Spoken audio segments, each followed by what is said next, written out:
Hello mga kupal. Ay, future view call warrior pala. This is 124 para sa BMI or Bye-Bye Edition. O mainit na mainit pa, alam mo na siguro to.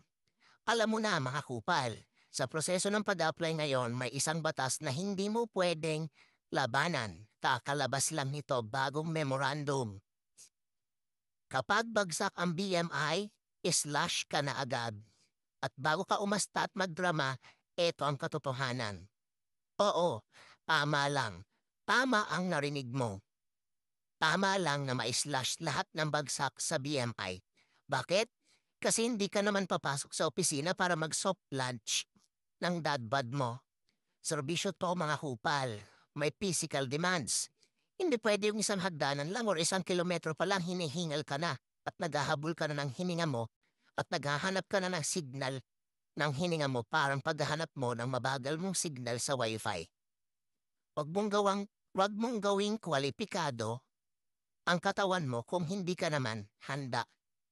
Hindi yung magpapadala ka ng resume na ang timbang mo naman ay parang may sariling zip code.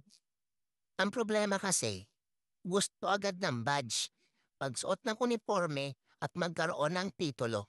Pero takot naman tumapak sa treadmill.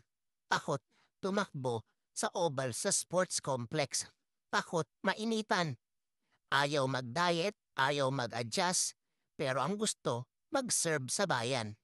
Paano ka magsisilbi sa bayan kung mismong katawan mo ay hindi mo kayang pagsilbihan? Kaya tandaan mo to kupal. Kung bagsak ka sa BMI mo, walang personalan. Hindi yan unfair. Hindi yan favoritism. Hindi yan the system is broken. Preparation lang talaga ito at talagang pinaghahandaan.